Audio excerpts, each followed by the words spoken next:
နေ့2026နှစ်တက်မှာကျွန်တော်တို့တောင်တက်မှာဖြစ်ပါတယ်တိုကျိုထဲမှာပဲ beginner တွေတက်လို့လွယ်တဲ့တောင် hiking လုပ်မှာဖြစ်ပါတယ်နင်းနေစောင်းကြထားတယ်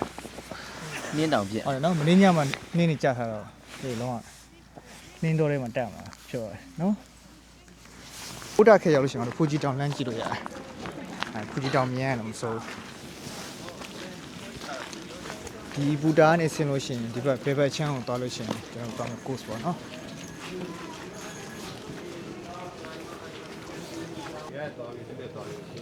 ဟိုဒီအပေါ်ဆုံးရဲ့ယခုနီဂျီကန်ဆိုတဲ့အိုတာကက်ထီသွားမှာပေါ့နော်အေးကျွန်တော်တို့ trace စပါပြီ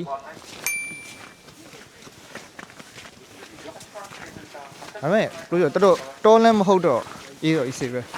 ပေါ်ပေါ်ရောက်ရင်တော့မတည်သေးဘူးနော်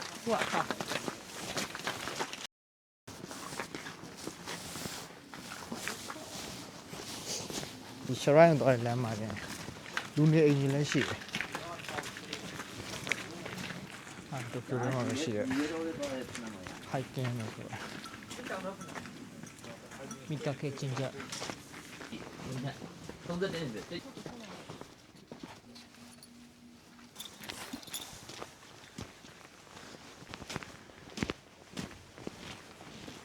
သွားထားတယ်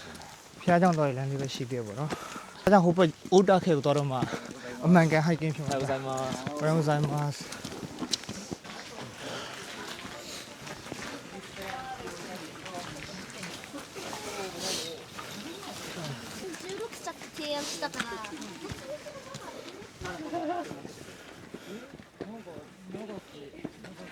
စီးရမှာပေါ့သူတို့ကမဝင်နေစီးရ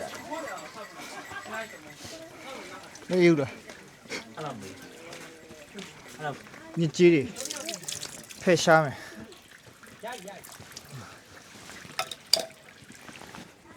ဒီထောင်းတဘော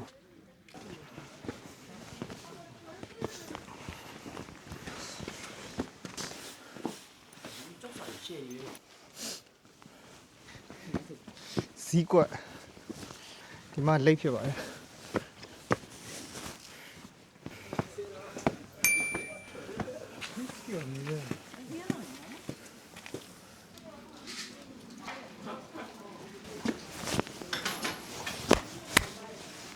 ဖျားချောင်းရောက်ပြီးတော့ energy ဖြည့်နေတာဖြစ်ပါတယ်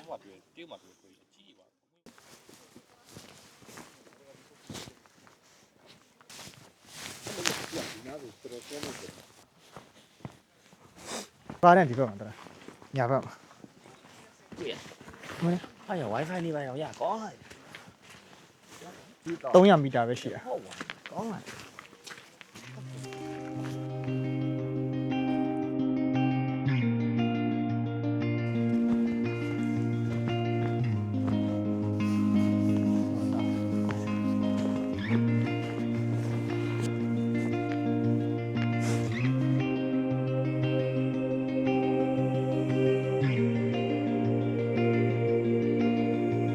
အခုတမရောက်ဒါပေမဲ့ sky 3D လမ်းမြင်ရတယ်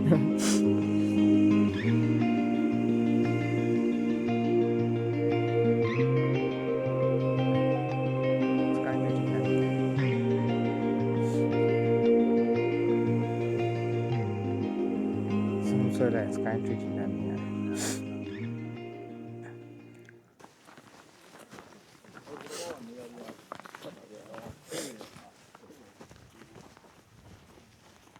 ဒီတစ်ဝင်ရမ်းမိုက်တယ်တော်တော်မိုက်တယ်ဒီတစ်ဝင်တော်တော်မိုက်တယ်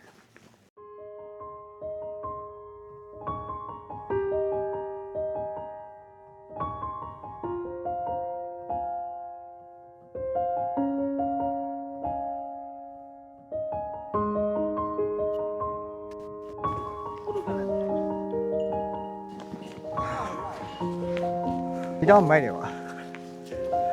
တခုနဲ့တခုသွားတာမိုက်တယ်အကုန်ပါညကြီးပါတယ်နှင်းပါတယ်တောင်ပါတယ်ကြောက်ခဲပါတယ်တော့ဟာဇာတပြည့်စုံ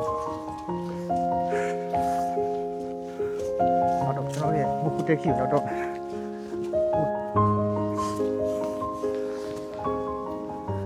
ီကနေဆိုင်တော့တက ကယ်လမ်းကျန်းရောက်ပါပြီကျူးဆိုင်တက်ပါမယ်အေးစီလေးတက်ပါမယ်ခြုံမဲ့ပုံပဲနဲတတိချယူတက် ဟာပါဂျူမယ်အဲ့ဒါနဲ့တက်လို့ ဒီဘက်မှာဒီလို energy jelly လေးဆောင်းကောင်းပေါ့ပေါ့အပြည့်နည်းနည်းကြည့်ပါနည်းနည်းလမ်းပေါ်ကောင်း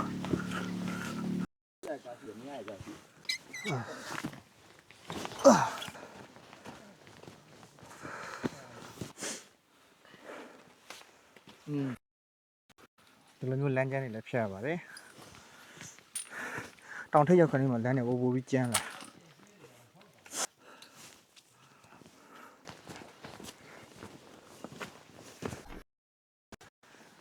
ခင်မစ်စနိုအိုက်ဖာရဲ့ရှူတင်နေအောင်ရောက်နေတာဖြစ်ပါတယ်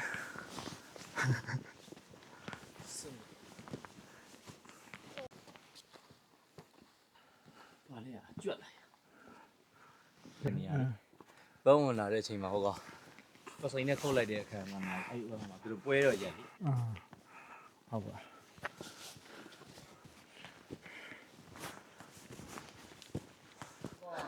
30 မီတာတဲ့တိုင် 30 မီတာ အေး ဟော30 မီတာရသွားတယ် ယေးရောက်ပြီလားโอ้ရောက်ပြီ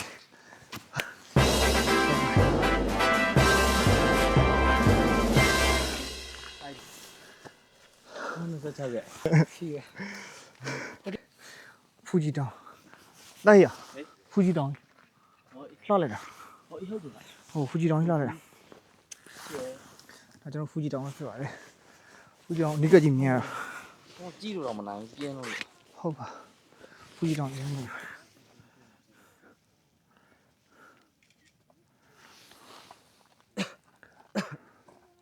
ကျွန်တော်ဖူဂျီတောင်ကြီးဖြစ်ပါတယ် တနားရီခွဲပါ ကျွန်တော်နောက်ဆုံးတော့တောင်ထိပ်ကိုရောက်ခဲ့ပါပြီ တနားရီခွဲ အချိန်ကတနာရီခွဲပါအဲ့တိုက်3နာရီခွဲလောက်တက်တာပေါ့နော်တကယ်ဆိုရင်3နာရီလောက်ခွဲတက်မှာဗျာကျွန်တော်တို့နည်းနည်းဟိုတပုံရိပ်တာရပါများတော့3နာရီခွဲလောက်ကြာပါ အစင်းကတော့2နာရီလောက်ပေါ့အစင်းကအမြဲတမ်း စက်မြင်ရနည်းနည်းသတိတော့ထား အဲ့လိုအတက်နဲ့အစင်းဆိုအမြဲတမ်းအတက်ကအစင်းထက်နိုင်ဝက်လောက်ပူကြတယ်လားဆို ကျွန်တော်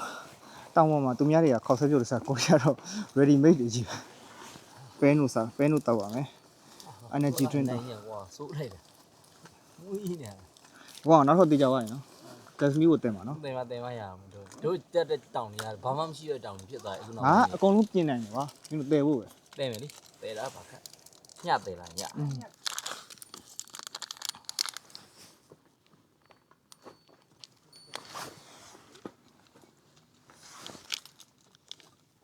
ဥပ္ပမာကျွန်တော်တို့စင်းစတင်မှာတော့စင်းကတော့2နာရီခွဲလောက်ကြာဖို့တော့ရှိတော့နော်စင်းတော့ဘလို့မရိုက်တော့စင်းကသတိထားပြီးစင်းရမှာဆိုတော့ကျွန်တော်တို့ခုတောင်ပေါ်ပြန်ရောက်ပြီးတော့ခေါက်ဆွဲစားပါတော့မယ်ကိုကြီးတော့တောင်တက်ရတာပထမဆုံးနှစ်တင်မှာတော့ကျင်းနေတော့ပါပြီနေ့မှာအကုန်လုံးလဲကြည့်ရှုလို့ကောင်းတဲ့ပြောလေးဖြစ်နေလို့ကြုံကြည့်ပါရကြည့်ရှုပြရတယ်များကျေးဇူးတင်ပါတယ်နောက်မှပဲတွေ့ပါတော့မယ်